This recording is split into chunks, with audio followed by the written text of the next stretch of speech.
and also Sergio Machado, who is a fund manager. And that panel will be moderated by Danielle, who's a great specialist in credit. And to close the conference, our last panel will be on the allocation of assets globally. I will also moderate that panel, and it will address, I'm sorry, it will count on Ben Lager, our strategist, Jay Pelosi, who was for many years a strategist at Morgan Stanley, and also Arthur Richmond, who worked at UBS and Credit Suisse for several years, and who's now the CIO of Shistip Private. So that's the overview of our conference.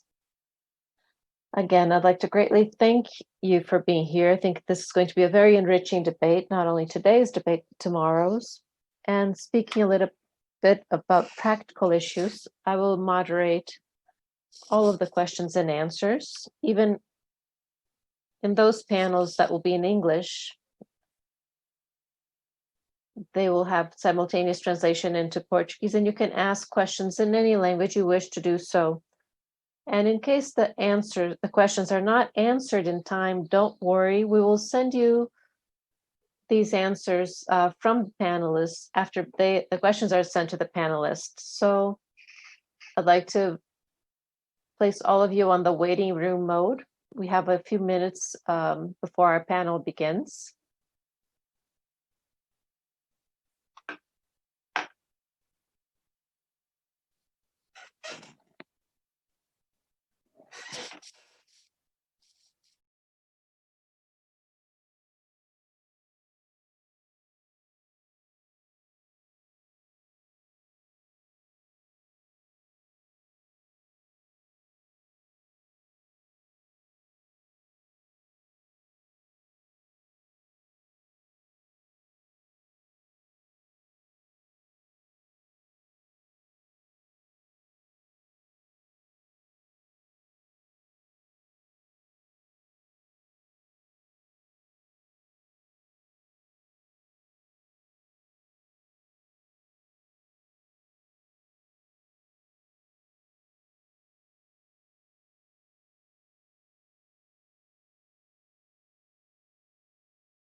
Okay, good afternoon, everyone. I'd like to welcome to our first panel in our conference. It's about geopolitics in the new environment for emerging markets. I'd like to welcome Roberto Dumas, Prasenjit Basu, and Herman Rios. Roberto, who start first, is an expert on China and geopolitics. Prasenjit is an economist with a solid experience in Asia, head of CS economics team for Asia and also Daiwa. And Herman has been a professor in many universities in Spain, US, and also Venezuela.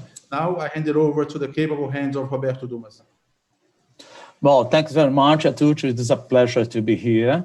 Indeed, it's going to be a very profitable and enjoyable seminar and workshop.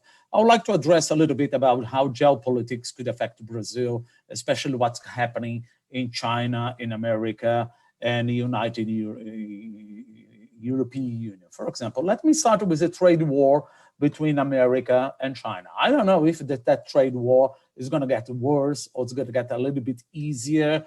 But if we speak about trade war, I do understand that the term trade war is pretty much a smoke screen. Because in terms of a macroeconomic speaking, if you decide to post, for example, expansionary macroeconomic policy, it's quite difficult for a country to do not post current account deficit if they are posting or implement an expansionary fiscal policy. But I think the main problem of this trade war, which unfortunately, in my perspective, it will continue for much longer time, are twofold. First, intellectual property right.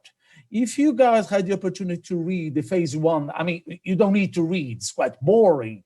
92-page phase one agreement between America and China that was signed in January 2020. But in every page, we will see that China and America would address the problem of intellectual property right. I do not believe that. Why? Because despite the fact that the Beijing really wants to address the problem of intellectual property right, in China, the government, it's pretty much centralized. Everything's centralized in Beijing, but de facto, the government and the powership is decentralized under what do we call the provinces.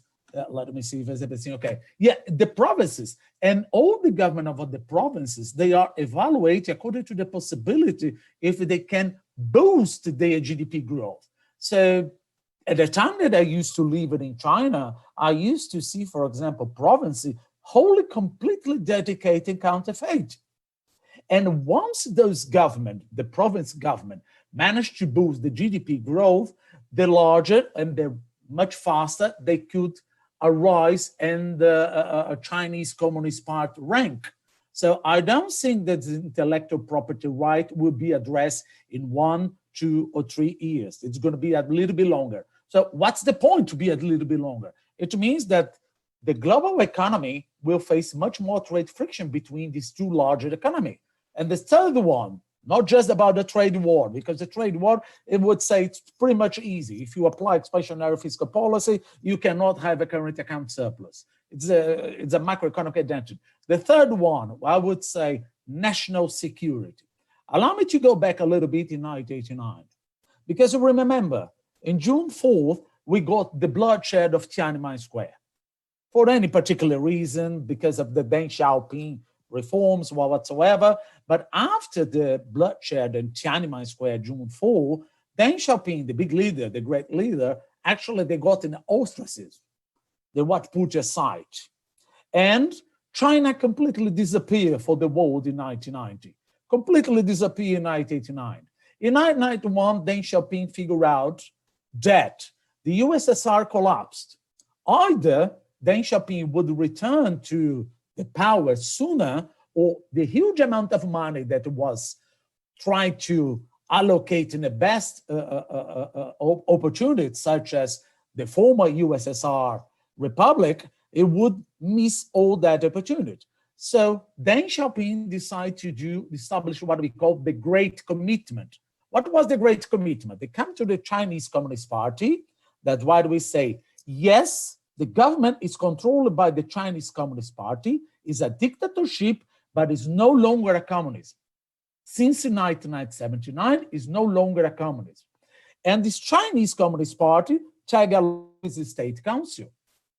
And this great commitment was missing just one part, the People Liberation Army, because Deng Xiaoping was willing to return to the power, but he needs to please Chinese Communist Party, State Council, and the People Liberation Army. And the People Liberation Army, Deng Xiaoping come to them and say, listen, if you really want to help me, Deng Xiaoping, to return to the reform, and let's forget about this crap of Maoism, Stalinism, communism, all that stuff, I promise you, People Liberation Army, that we're always going to have a very modernized army, and also you guys are going to have a stakeholder in some Chinese company. Do you guys understand now the problem of a Huawei? Yes, Huawei, for some particular reason, it is controlled by People's Liberation Army. And don't waste your time. Don't waste your time trying to see in the ownership stakeholder, because you're not going to see People Liberation Army. But just take, for instance, the CFO is the daughter of the former CEO, which was the general of a People Liberation Army. That's one of the reasons why Huawei has been banned by the Five Eyes Accord members, such as United States, Canada, United Kingdom, Australia, and New Zealand, and other countries. And why I'm telling you this? Because Brazil also, based on Bolsonaro regime, is willing to ban Huawei. But I'm not defending the 5G technology because I'm not expert. But it just remaining one question. The backbone of Brazil, 2G, 3G, 4G, for 18 years has been established by Huawei. So the question remains, how come, based on my ignorance, how come if Huawei established the 5G, that would be a completely watershed whether or not China would have completely access to our secret? I'm not sure, but again, I think that Huawei should decide to be here in Brazil to supply 5G based on technical reason, not in ideological reasons. But let's suppose that our government decide to ban Huawei. What would be the problem? The problem is threefold. First, we have a huge opportunity in terms of agribusiness because 33% of all our exports go to China. And not just that, we have two other opportunities. One opportunity we would call is the conjunctural. Why conjunctural? Because in 2018, 2019, China was stricken by what we call a swine flu. And China had to decimate completely, let's say, 600 million pigs. So they desperately need animal protein. And they figure out that why this swine flu hit China. Because pigs was raised based on not really in an industrialized space. So the government decided that pigs should be raised in a much more industrialized way. So pigs eat what? Soybeans and soybeans. That's good part for Brazil because we export soybean meals, we export soybeans, and we export animal protein. Then one of the reasons why our soybean exports increased by 8% and beef protein went up by 66%, and pork meat went up by 113%. This is conjunctural reason. There is another reason. That's what we call a structural reason. Because everybody knows eventually that China is very unbalanced in terms of economic growth. Because the economic growth model of China is pretty much towards investment. So in order to become more consumption-oriented, since Hu Jintao, after Hu Jintao stepped down and Xi Jinping took the power, Xi Jinping decided to increase the wage of Chinese population above the labor productivity. This increased the purchasing power of Chinese. So once increased the purchasing power of Chinese, they eat more. They eat more, and they also use the pulp and paper. That's exactly what we export. So eventually, if Brazil, for any particular reason, we decide to ban Huawei, I have no doubt that China will retaliate us. But how China could retaliate us? Just in terms of trade, not just in terms of trade. For example, in terms of FDI, foreign direct investment, I would say, for example, China does not invest much. Yes, China invests a lot in terms of infrastructure in Brazil.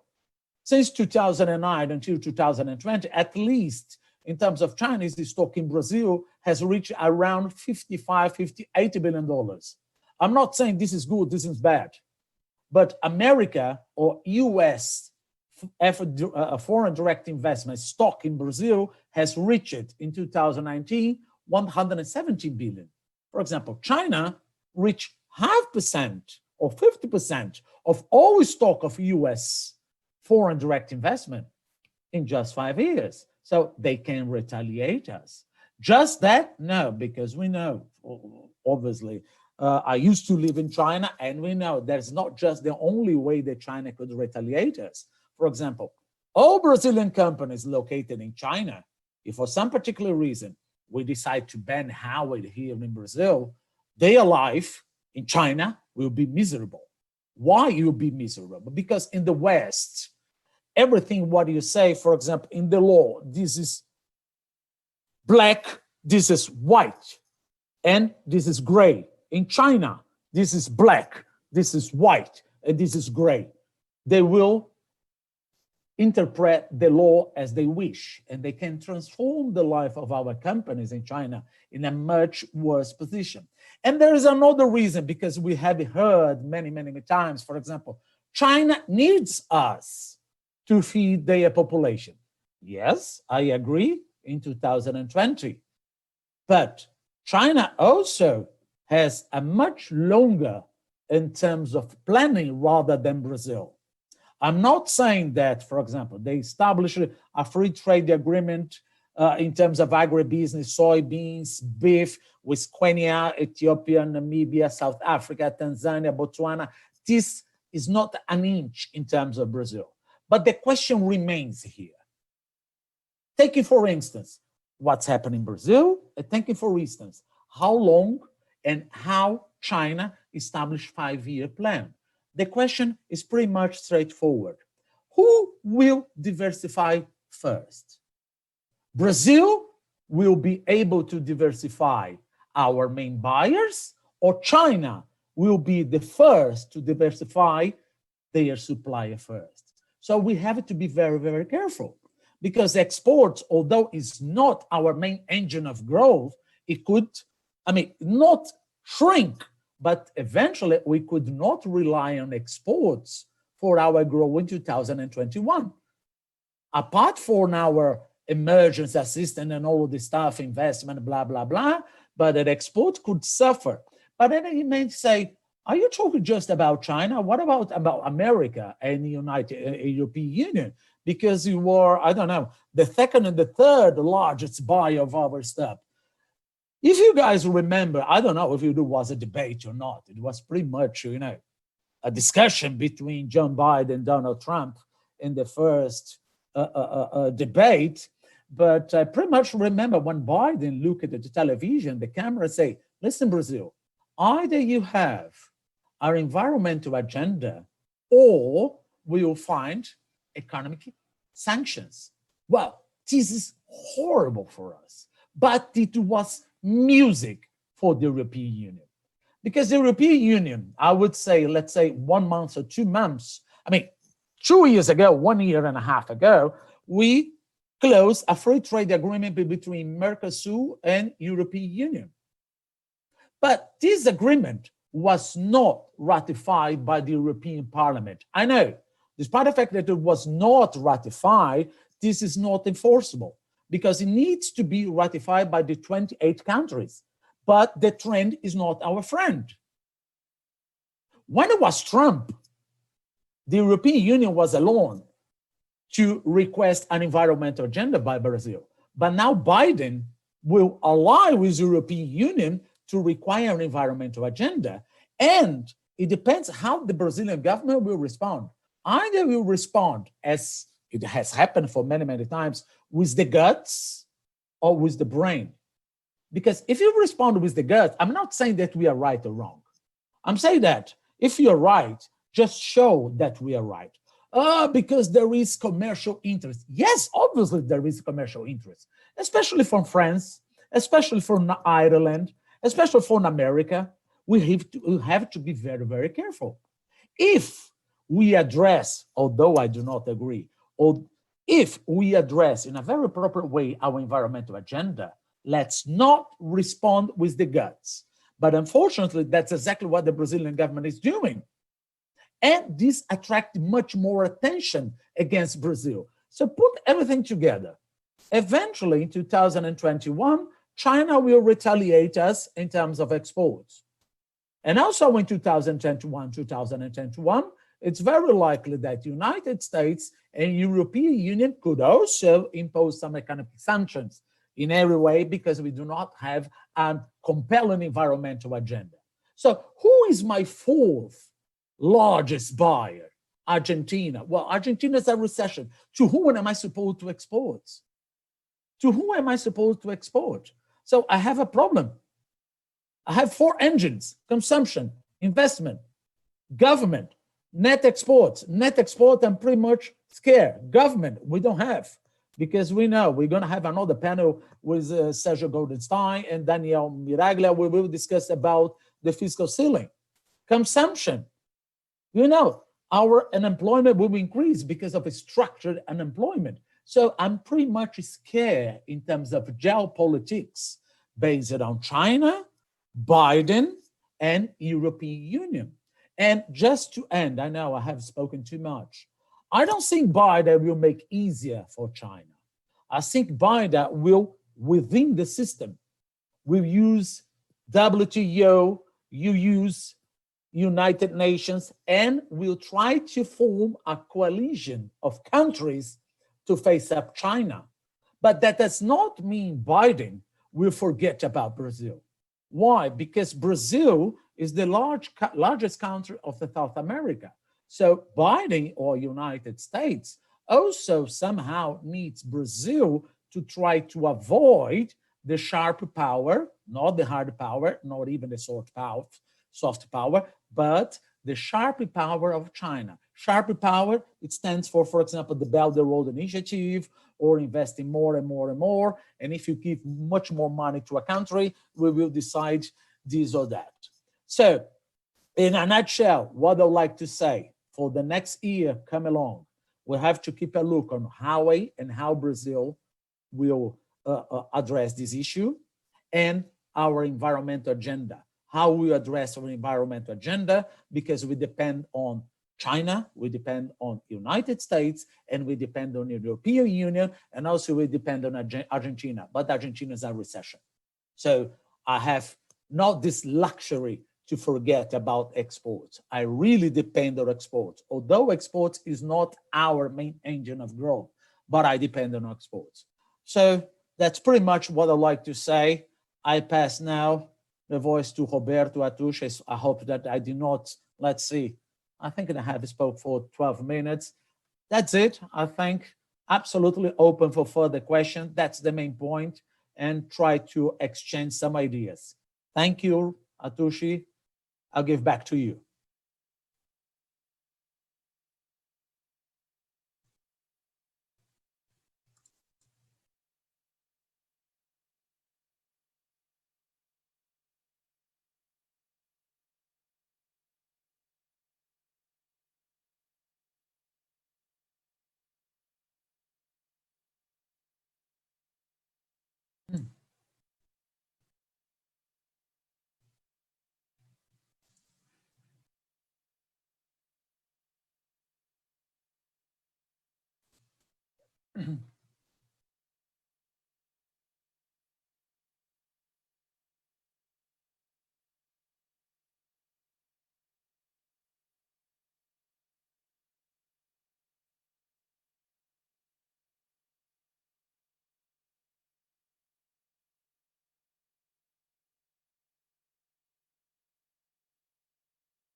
rather than the blunt methods that Trump preferred to use.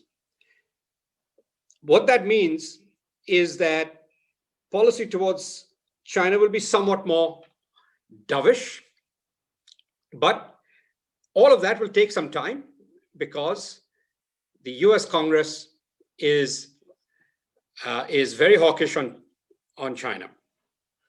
And the big geopolitical change that has occurred during the Trump years is that there is now an alliance in the Indo-Pacific between the United States, Japan, Australia, and India, effectively countering China.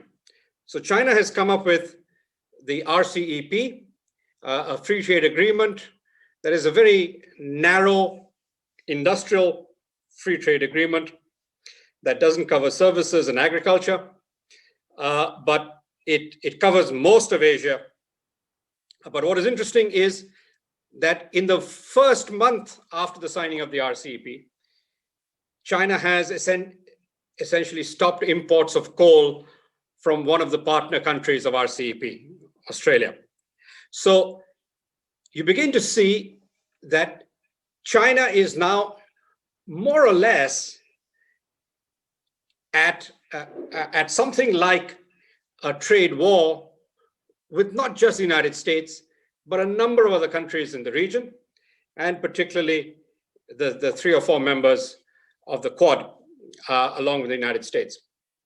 So as we go forward, the major change in Asia is that starting 2021, we'll begin to see a much more balanced pattern of growth in Asia. China will increasingly be dealing with its overcapacity problems, which are really very severe. If you look at the old industries like steel, petrochemicals, cement, aluminum, the amount of overcapacity in China is enormous. This year, they have managed to export some of that overcapacity because the rest of the world wasn't growing very much. But as the rest of the world returns to economic normalcy and production begins to rebound in the rest of the world, China's overcapacity problems will begin to look a lot worse. And over the course of next year, the fact that the renminbi has appreciated so much this year is going to start severely hurting China's economy over the course of the year. So as we look into the next 3 or 4 years, the world is, of course, depending on other sources of demand, particularly for commodities. One that is likely to emerge is India. India this year has had a pretty severe bout of COVID, but it has responded with a slew of structural reforms. They have reformed the labor market. One of the impediments to India inducing a lot of investment spending within its manufacturing sector in the past. They have also substantially reformed the agricultural distribution system in India, freed it up. That, of course, is resulting in a lot of protests by some farmers, but it is very popular with economists. Economists have wanted those reforms in agriculture for a long time. And they are likely to unleash a productivity revolution in agriculture in India. The labor market reforms will improve the outlook for industry. And over the next few years, I think we'll begin to see supply chains in Asia begin to shift away from China to a much greater focus on Vietnam, India, and a few other countries in ASEAN, such as Indonesia. And as that happens, we will begin to see a new cycle of industrial investment and growth that is less dependent on China. It does not replace China immediately. So I don't think we can expect a commodity boom like the commodity super cycle that we had between 2005 and 2011. It'll take some time before India, Indonesia, Vietnam can significantly replace the Chinese economy in size. Together, they are about a third the size of the Chinese economy. So even if you get a substantial investment recovery in these three countries, they will not really replace the China source of demand. Now, with regard to China, I think that the next 2 or 3 years are going to be a much more difficult period. We will probably begin to see something like a financial crisis in China arising from the enormous overcapacity having a significant impact on its banking system. So I think 2021 will be a much more difficult year. I would say that after this enormous boom in risk assets in 2020, we'll see a more difficult period for markets, particularly in the first half of 2021.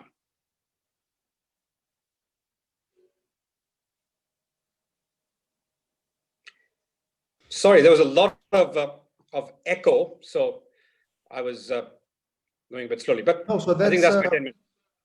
That was great, PK, and I would like to turn over to Herman Rios now, where he can talk about LATAM, how LATAM is going to emerge from COVID, and especially if there's any way LATAM can benefit from the relocation of supply chains from Asia, from China specifically, and we know in the past this was very much the case with Mexico. Thank you very much, Roberto. It's really a pleasure to be in the conference. And well, the news are not very good. We know the history by now. 2020 was a very difficult year for LATAM. It's still very complicated, and I don't think 2021 is going to be better. But we have some silver lining that I would like to mention. And Prasenjit just told us some very valuable information about what is China going to do, even if we are not expecting a super commodity boom as the one we experimented in the early 2000s. Any increase in commodity prices, especially for South America, will be welcome and will be good news. We are a region that is very used to deal with external shocks. I think the main difference with this crisis is that this is the first time Latin America had all the shocks at the same time. The combination of the lockdown together with the stop of the economic activity everywhere is really something that we never saw before. Okay, and that means that we suffer because of remittances, especially some countries like Mexico, Central America, and the Caribbean. We also suffer because of exports, because of the volumes and prices, and we also suffer, especially the Caribbean and Central America, because of tourism. Okay, and also when the pandemic started in Latin America, we saw that many of our countries, I'm thinking about Argentina, Peru, they really implemented very harsh measures to contain the pandemic. They were not very successful, unfortunately, but that really had a toll in the economy. And we see now, as Roberto Dumas mentioned, what is going on in Argentina, but that's also something that is happening in Peru and other countries in the region.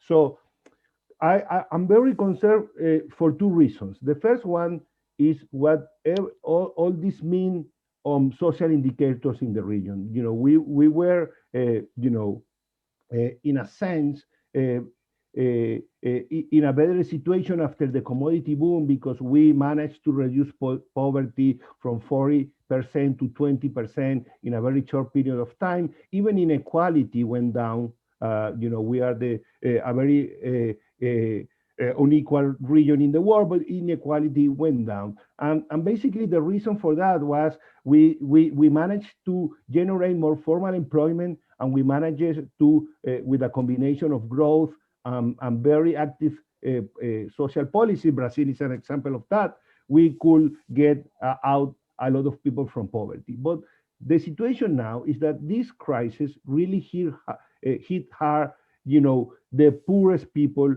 in our region. And these people is people with low skills, people with in the informal sector, and this is going to be one of my main concerns, because looking forward, when you suddenly go from poverty to middle class and then you go back to poverty, that will cause social unrest. And this is one of my points, and I'm really worried about that. If you remember, before the pandemic, we had a lot of protests in Chile, in Brazil, in Mexico, in many countries, and obviously we cannot have so many protests during the pandemic, but I'm afraid that we will see more people going to the streets claiming for better living conditions. So I'm going to put this as a challenge for the region. The second point is that even with the little fiscal space in most countries, the section probably was Peru, to some extent Colombia. Brazil didn't have too much space, but they went ahead with a very aggressive social policy. And many of our countries managed to give transfers to families and to small and medium enterprises. And that's the right policy to follow during a crisis like this. However, my second concern comes here. What is going to happen with the Latin American countries with mounting fiscal deficit and mounting debt? And this is going to be a great challenge in 2021, because if you see the numbers, I know the discussion in Brazil has to do a lot with what is going to happen with the fiscal. I will let the Robertos talk about that, but I think this is really a concern. And also the level of public debt are increasing in all these countries. And on top of that, bad news is that we don't have so many sources of financing, because the difference probably with the poorest countries in the world is that they got some debt alleviation mechanisms by the World Bank and other organizations, but we don't have so many sources. We have the Inter-American Development Bank, the IMF, the World Bank, and probably CAF Development Bank of Latin America. But if you put all that money together, there is not going to be enough money to help us to cope with this crisis. So my third concern will be what is going to happen with the financial that we need to cover those fiscal deficits and to repay that debt. So to summarize, my three issues for 2021 are the social situation of the region, the second one have to do with the fiscal, and the third one have to do with the financing. Okay, let me just move quickly over some of the geopolitical aspects that I see for the whole region, and let me take on some of the points Roberto Dumas made before. For example, in the case of the US, I don't see in the short term many changes in the policy towards Latin America in general, because Biden at the beginning of his term have many things to worry about, including the recovery of the US economy and how to deal with the pandemic. So I believe he's going to pay more attention to the region eventually, but that's not going to be immediately. Regarding China, I see a trend which could be interesting. I hope PK is right about the commodity prices going up, because if we need something in this environment of a very difficult social situation, a very difficult fiscal situation, and lack of financing, we will welcome any commodity boom, even if it's a super cycle, but it's a moderate commodity boom, will be welcome for the region, because that will help to generate revenues, and it will also help, as Roberto mentioned, in the case of Brazil, it's a little bit different because it have a very strong and big domestic market. But in many cases, like for example, small economies in Latin America that are open, that will be a relief of everything what is happening. And to answer the question that Roberto was asking about the possibilities for the relocation of some production chains in Latin America, I don't see that as a general trend. As you mentioned, maybe Mexico is the only country that could benefit from that. I will say also maybe Brazil, because it have the manufacturing capacity to do it, but in the rest of the continent, I don't see that will be a trend that will help very much the countries.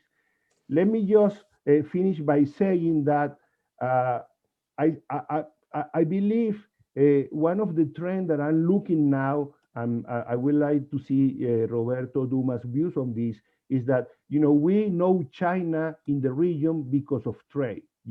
As you, Roberto, mentioned it. Many countries in the region are the first or the second partner of Latin American countries is China. Together with the US and probably the EU, those are the three main partners. We didn't see in the past a lot of movement in the investment of Chinese companies in Latin America, but I starting to see more investment. For example, in Chile, they bought several assets in the energy sector. They are doing the same in Mexico, and this has been a trend in other countries in Latin America. So I will watch this, and linking with Roberto Dumas, how is that going to play in that relationship between the US and LATAM if China is going to get more involved?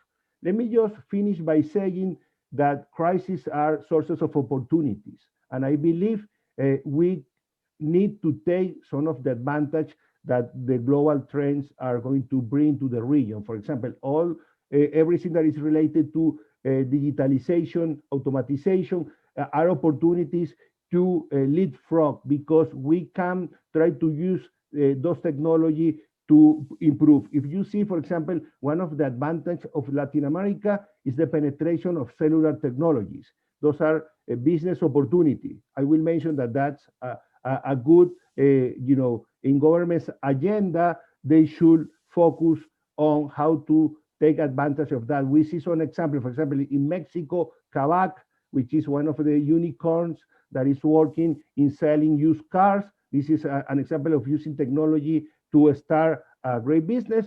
But I will also mention something that Roberto Dumas also said, that environment is going to be a big concern. But I want to see environment as an opportunity. How to take this opportunity that we are rich in natural resources to take advantage of a greener economy, circular economy, and generate more advantage. Look, for example, the example of Uruguay, 95% of energy is clean. I think there is a potential for investment for that in the region. And I will stop here, and I will be very glad to answer any questions or concerns you may have. Yeah, there is a question for India, specifically for PK, and can you talk about the government's industrialization plan in India, and how to what extent this is being driven by the government's decision to relocate supply chains there, and if you could also talk a little bit, in the little time that we have, about plans by U.S. tech to relocate to India and in a way to face China. Yeah, the important thing is that in the past year, India has taken a number of steps to make itself a much more attractive place for manufacturing. First of all, the corporate tax rate has been cut to an effective rate of 25%. For new manufacturing units, it'll be 17%. That's as low as anywhere in Asia. Second is, of course, the labor market reforms, which I spoke about. And in addition, India's rolling out production-linked incentives, which basically means that if you increase production, the government will give you a certain sum of money for increased output. I mean, this is basically to deal with this year's depressed level of output, but over the longer term, to help induce substantially greater amounts of investment in the electronic sector, which is something that is beginning to relocate away from China to other countries. So India has a free trade agreement with Korea and Japan. It also has growing ties with Taiwan. And of course, these are the major sources of investment in the IT area and electronics. US companies like Apple, of course, are also interested, but most of Apple's production is done by a Taiwanese company called Foxconn and by two others, which also are beginning to relocate a lot of their production to India. So this is a growing feature, but India is at an early stage of attracting some of the production and the supply chains that used to be focused on China. The key competitor to India, in fact, is Vietnam. Vietnam has seen a much more investment over the last 3 or 4 years. Lots of relocation has occurred in Vietnam. But the problem with Vietnam is the size of its labor market and the size of its other domestic market. And so a larger economy like India or Indonesia needs to emerge.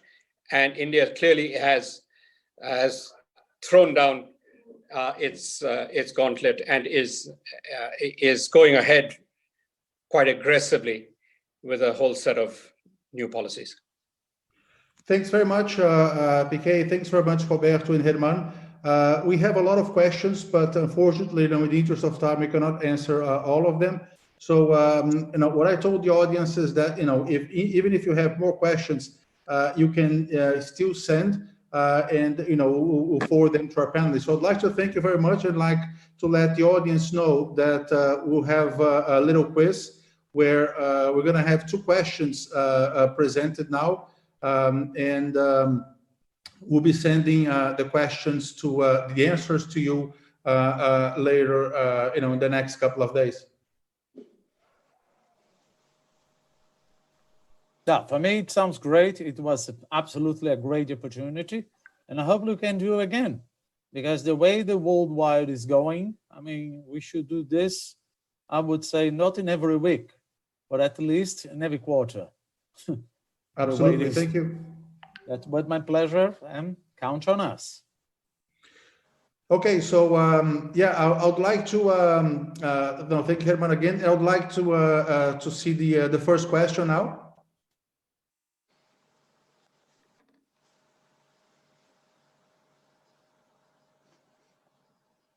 So the first question for the audience is if they think Brazil's relationship with the US is going to get better or worse in the Biden administration.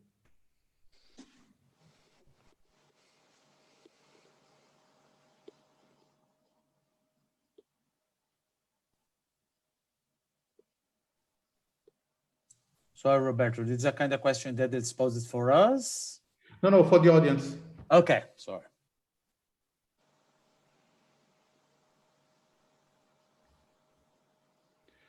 And the second question is, if Brazil's relationship with China will get better or worse in the next few years.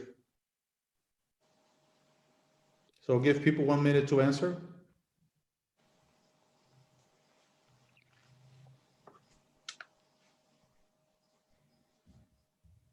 So that closes this panel. I would like to thank everyone again, and we'll be back at 3 o'clock sharp for the next panel on fintech and also comparison to Asia.